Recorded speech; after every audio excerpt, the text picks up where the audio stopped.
வாங்க ஃப்ரெண்ட், ஜிஆர்டிக்கு உங்களை அன்புடன் வரவேற்கிறோம். தங்கத்தோட விலை மீண்டும் ஒரு அதிரடியான ஏற்றத்தோட புதிய வரலாற்று உச்சத்தில் காணப்படவில்லை. வெள்ளியோட விலையும் கடுமையான ஏற்றத்தில் காணப்படுது. இந்த ஏற்றத்திற்கான காரணம் என்ன, மேலும் சரியதுக்கான வாய்ப்புகள் பற்றி தெரிஞ்சுக்க நம்ம சேனலை சப்ஸ்கிரைப் பண்ணுங்க. வீடியோக்கு ஒரே ஒரு லைக் போடுங்க. வெள்ளி விலையை பொறுத்த வரைக்கும் ஒரு கிராம் 125 ரூபாய் 10 பைசா அப்படிங்கிற விலை நிலவரத்தில் காணப்படவில்லை. ஒரு கிலோ பார்த்தீங்கன்னா 1,25,100 ரூபாவாக காணப்படுது.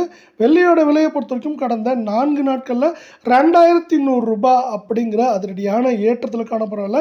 இந்த வாரத்தோட முதல் பகுதியில் தங்கத்தோட விலையும் வெள்ளியோட விலையும் ஏற்றத்திலையும், பிற்பகுதியில் சரியறதுக்கான வாய்ப்புகளை அமெரிக்க டாலரின் மதிப்பு தொடர் உயர்வு ஏற்படுறதுக்கான வாய்ப்புகள் இருக்குது.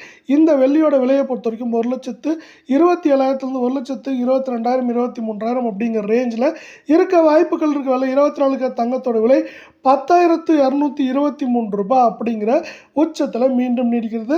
தங்கம் மற்றும் வெள்ளியோட விலை மீண்டும் சரின்னு ஆசைப்பட்டீங்கன்னா வீடியோக்கு ஒரே ஒரு லைக் போடுங்க. 8 கிராம் 81,784 ரூபாய் அப்படிங்கிற அதிரடியான ஏற்றத்தில் காணப்படவில்லை. அரை பவுனோட விலை 40,892 ரூபாய் அப்படிங்கிற விலை நிலவரத்தில் காணப்படுது.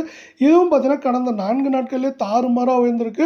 1,928 ரூபாய் அப்படிங்கிற பெரிய ஏற்றத்தோட இந்த 24 தங்கத்தோட விலையானது காணப்படவில்லை. இது மேற்கொண்டு நமக்கு ஏற்றம் சரிவுன்னு பார்த்தா கூட நமக்கு 8 கிராம் அதிகபட்சமாக 82,950 குறைந்தபட்சமாக பார்த்தீங்கன்னா உங்களுக்கு 78,890 அப்படிங்கிற ரேஞ்சுக்குள்ளே இருக்க வாய்ப்புகள் இருக்க சூழ்நிலை. 22 தங்கத்தோட விலையை பொறுத்த வரைக்கும் ஒரு கிராம் 9,371 அப்படிங்கிற உச்சத்தில் நீடிக்குது.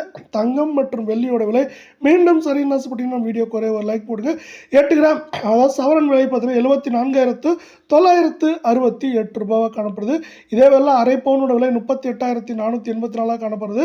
இந்த கடந்த 4 நாட்களில் 1,768 ரூபாய் விலை வந்திருக்கு. இது மேற்கொண்டு 75,500 600 குறைந்தபட்சமாக 70,000 அப்படிங்கிற ரேஞ்சில் இருக்க வாய்ப்புகளை உலக சந்தை மீண்டும் சரிய வாய்ப்புகள் தரப்போகுது இந்த வாரத்தில்.